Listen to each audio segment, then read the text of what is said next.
त्वं गिरजामते सहचरा प्राणा शरीरं गृहं पूजाते विषयोपभोगरचना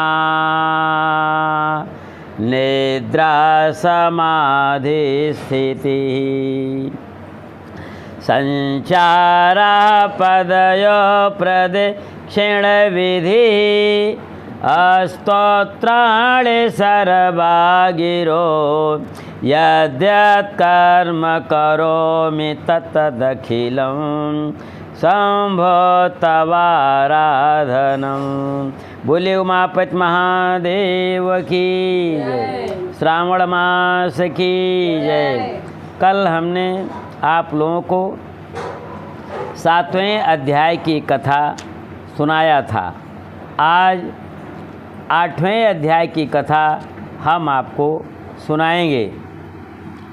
8वां अध्याय में भगवान श्री सदाशिव कहते हैं कि हे सनत कुमार, अब हम श्रावण मास में किए जाने वाले बुध और गुरु एक साथ इनका जो पूजन व्रत करेगा उसका भी कल्याण होगा। भगवान सदाशिव कहते हैं कि अब मैं समस्त पापों को नाश करने वाले बुध गुरु व्रत का वर्णन करूंगा।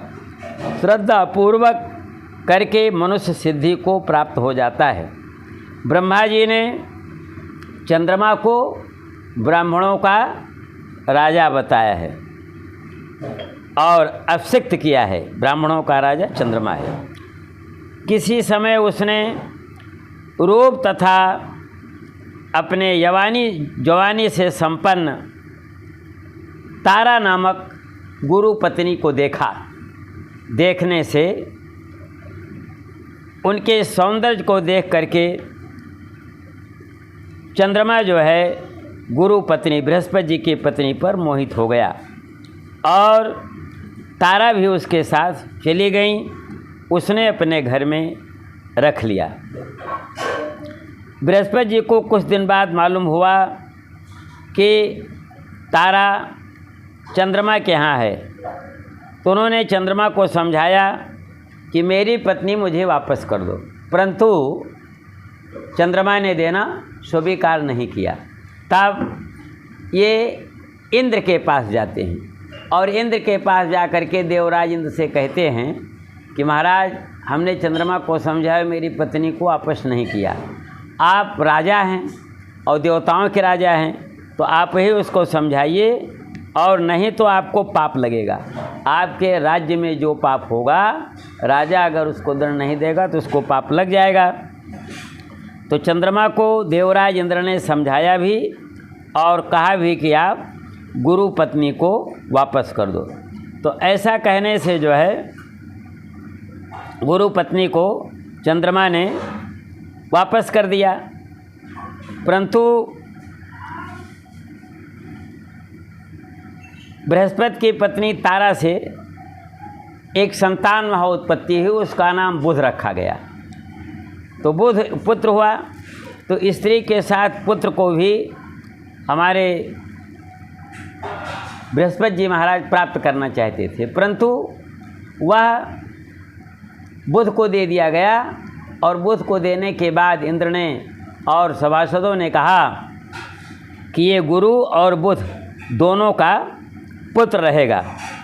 इसलिए जो गुरु और बुध दोनों का एक साथ व्रत करता है, मैंने उसमें चंद्रमा का भी अंश आ जाएगा, बुध का भी अंश आ जाएगा, गुरु का भी अंश आ जाएगा। तो इस तरह से ये व्रत जो है महत्वपूर्ण हो जाता है। गुरु बुध एक ही में व्रत करना चाहिए और एक ही साथ उनका जो है पूजन करना चाहिए। और वही दही भात का भोग यहाँ भी लगाना है। व्रत सिद्धि का मूल हेतु यही है। और दोनों की मूर्ति बना ले कागज़ पर, और हिंडोला कहते हैं झूला या जिस पर बच्चे झुलाए जाते हैं, झूला या हिंडोलना, उसके ऊपर उनकी मूर्ति स्थापित करके बुध और गुरु की पूजा करना चाहिए। जो कोई भी इस पूजा को करेगा, हिंडोला को स्थापित कर करके, लिख करके मूर्ति को, वो बहुत ही गुणवान पुत्र को प्राप्त करेगा। अगर कोई व्यक्ति अपना धन बहुत चाहता है कि हमारे कोष में बहुत सारा धन आ जाए, तो वो कोषागार में ले जा करके पूजा करे। जहाँ खजाना रखा है वहाँ बुधु गुरु की पूजा एक साथ करे तो खजाना बढ़ जाएगा। जो ये चाहता है कि मेरा अनाज बढ़ जाए, तो जा करके अपने वही जहाँ अनाज रखता है वहाँ पर पूजा करे। कोई चाहता है हमारा भोजन पानी ना घटे, तो उनकी पूजा जो है वो अपने रसोई में ही पूजा करे। पाक स्थान में भोजन बढ़िया बनेगा और घटेगा नहीं। तो इस प्रकार से ये 7 वर्ष तक ये पूजा करनी है। 7 वर्ष के बाद पूजा का उद्यापन करना होता है। पूर्व में भी विधियाँ बताई गई हैं। उसी प्रकार से सुवर्ण की बुध और गुरु की मूर्ति बना करके उनके 16 उपचारों से पूजा करके तेल घृत और चरु का हवन करना चाहिए। आपा मार्ग की लकड़ी और पीपल की लकड़ी से हवन करना चाहिए। इस प्रकार से हवन करने के बाद ब्राह्मणों को भोजन कराना चाहिए। और ये 7 साल करने से मनोरथ पूर्ण हो जाता है, विद्या मिलती है। पुत्र जो होगा शास्त्रों का जानकार होगा, बुद्ध बुद्धि का प्रदाता है, और गुरु जो है गुरुता गंभीरता देता है। सूत्रकार बोले, महाराज आप ये बताइए कि इसमें आपने ये भी बताया कि भाई इसमें मामा और भांजे को जो है वो भोजन कराने का विधान, मामा भांजे को भोजन करावे।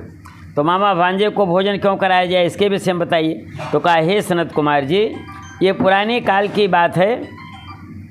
एक दरिद्र ब्राह्मण था। वो दरिद्र ब्राह्मण जो है मामा और भांजे थे। उदर पूर्ति के लिए भिक्षा मांगते थे। भ्रमण करते हुए किसी नगर में गए तो वहाँ देखा कि तमाम प्रकार का तो लोग व्रत कर रहे हैं, लेकिन बुध और गुरु का व्रत नहीं कर रहे हैं। तो उन्होंने बुध और गुरु के व्रत को करने के लिए व्यवस्था बनाई और बुधो और गुरु का जो है उन्होंने व्रत किया। व्रत करने से प्रसन्न हुए भगवान बृहस्पति और बुध। तो उनको आशीर्वाद दिया कि तुम दोनों ने हमारी पूजा की है, इसलिए जो मामा और भांजे को खिलाएगा उसकी मनोकामना पूर्ण हो जाएगी। तो इस व्रत में मामा और भांजे को खिलाने का प्राविधान है, और बाकी चीज़ें हमने आपको बताई दिया। तो इसलिए जो है जब तक सूर्य और चंद्रमा इस संसार में रहेंगे तब तक को जो है शिवलोक में वास करेगा, आनंद की जिंदगी जिएगा, धन धाम से संपन्न रहेगा। बोले उमापति महादेव की जय। हर हर महादेव। अप्पा।